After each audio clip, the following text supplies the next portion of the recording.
Here we use the material derivative to derive an important bounding condition, which is the kinematic bounding condition.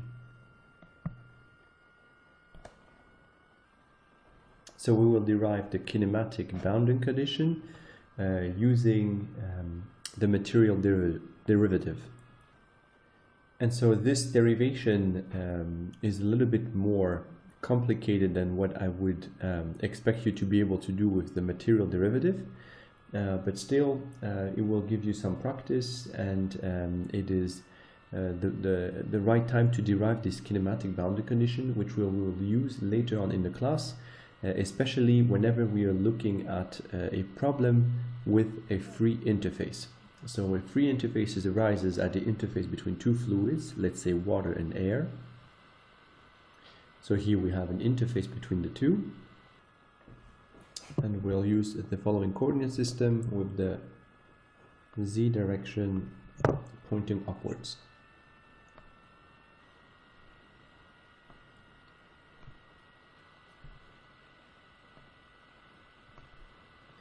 And so we'll assume the undeformed interface to be at z equals to 0, but this interface can deform. It doesn't have to be flat.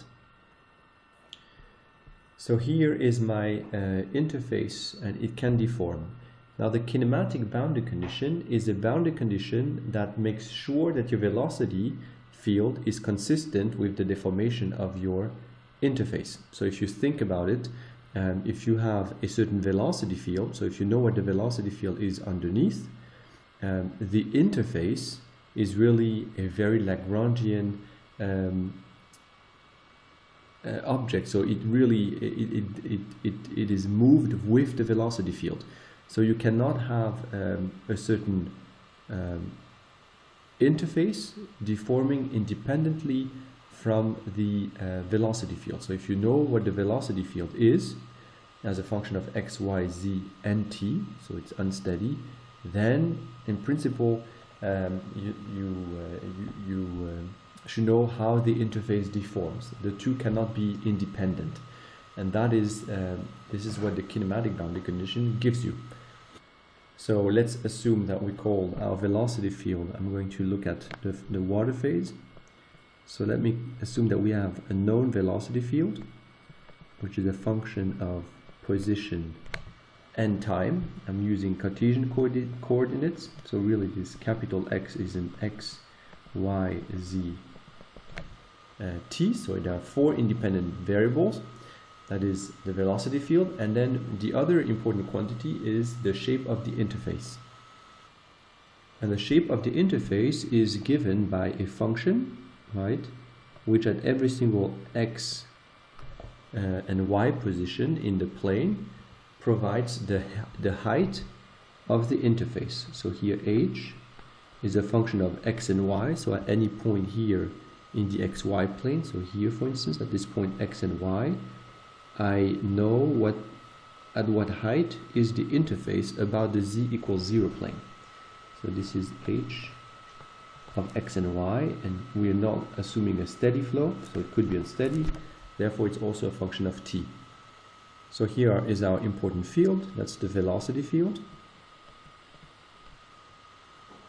and our interface, the position of our interface is given by the height function h as a function of x, y, t. And so we know that the interface is at z equals to h of x, y, and t. Right. Another way of saying that is that the points of coordinate x, y, and of coordinate z equals h of x, y, and t are on the interface, are at the interface. Alright, so how do we derive can we derive the kinematic boundary condition? There's not a single derivation, but this is one which you will often find in books. We'll start by defining a field. So a field is going to be a scalar function of x and t. So the scalar field we will call capital H, and it is a field, therefore it is a function of the position vector x, y, and z, and t. Right? So it is really a function of x, y, z, and t. So 4 independent variables, and not just x, y here, like this function h. We'll see that the two are related. That's one way of this is how we proceed, and we'll define it as z, the independent variable z, minus the value of the height h at x, y, and t. So this is simply a field which is useful, that is of course related to the height, and that is useful to derive the kinematic boundary condition. What does this field represent? This field here, see, can be defined at any given position. Let me take this particular capital X. This is a vector, this is a position vector, x, y, and z. And the value of this function at this point, what does it represent? It is z, the height here, minus this h. So it really represents the height above the interface. That would be capital H, right? And it's defined at every given x, y, and z. Now, why do we define this function, this scalar field h? Well, that is simply because it is easy to characterize the interface with this function. Our interface is at z equals h of x, y, and t, and therefore what we can say is that the interface is characterized by, or another way of saying that is the scalar field h is defined such that the interface, such that at the interface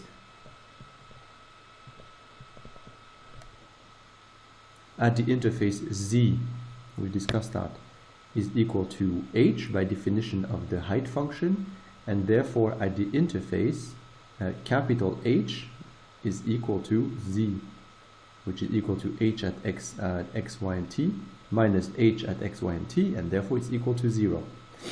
So at the interface we have that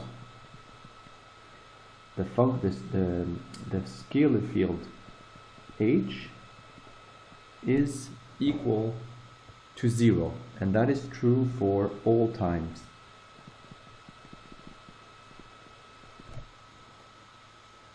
So h, let me write that again, at x, y, and at the interface, so therefore at z equals h of x, y, and t is equal to 0. So remember, our role in the goal for the kinematic boundary condition is to link the deformation of the interface to the velocity field of the velocity field, and the interface is advected with the velocity field. So if you think about the value of the function h, the value of the function h at the interface is 0, and the interface is being advected with the flow field. So if you were to follow a material element at the interface, so we're now following really a material element which is being advected and which is at the interface, then the value of the function h shouldn't change, and it should be equal to 0. So one way of expressing the kinematic boundary condition is to say that there is no change of the function h, so h remains equal to 0 as we follow the interface. And that can be written mathematically by saying that the material derivative of the function h at the interface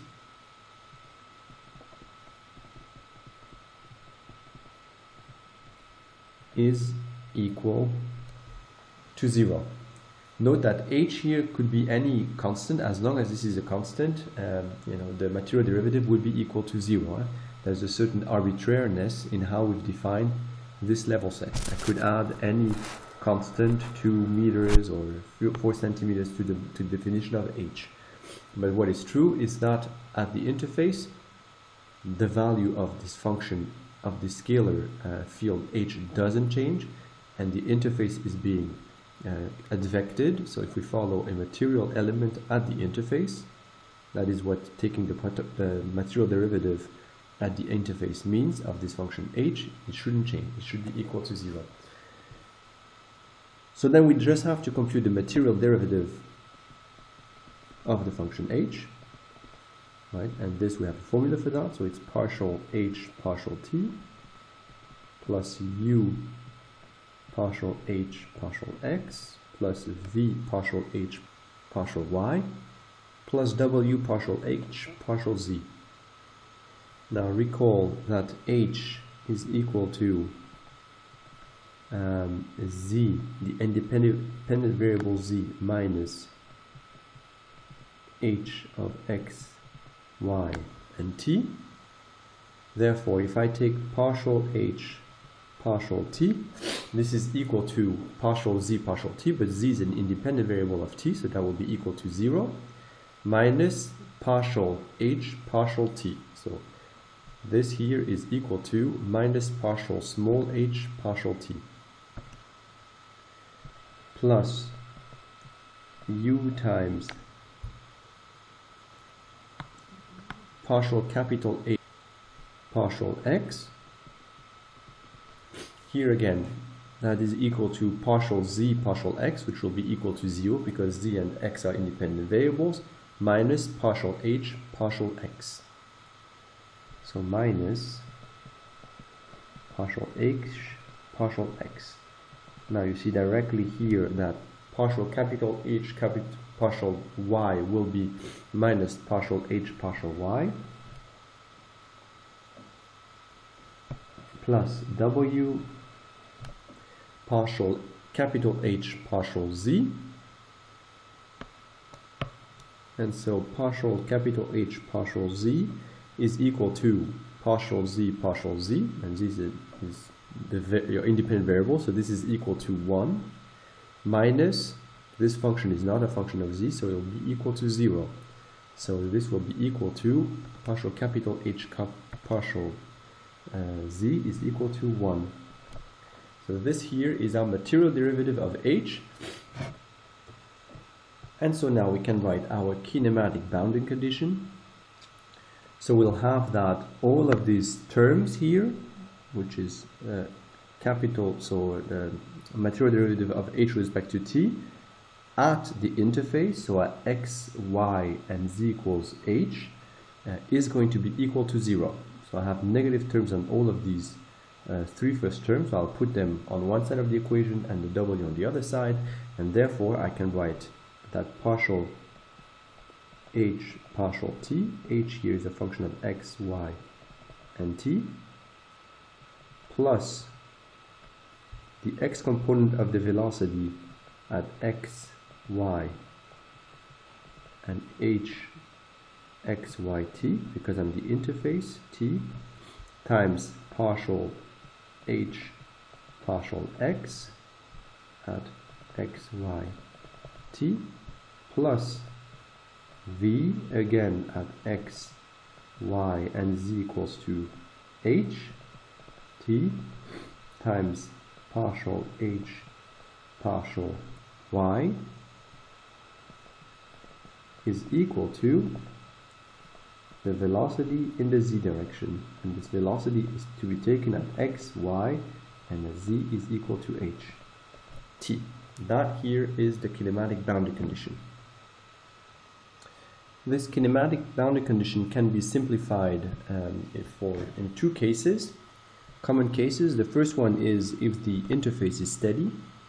Steady means that nothing changes with time. That means that partial h over partial t is equal to 0, and in that case the kinematic boundary condition simply reduces to u partial h partial x plus v partial h partial y is equal to w.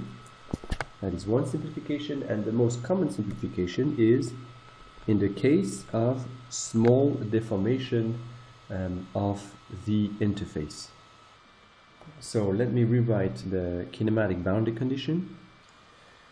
So here, if we assume that deflections are small, we'll say that h is on the order of an epsilon, then everything at the interface has to be small. So that means that at the interface u is also small, the velocity u, the velocity v is also small, the velocity w also has to be small, and the partials also have to be small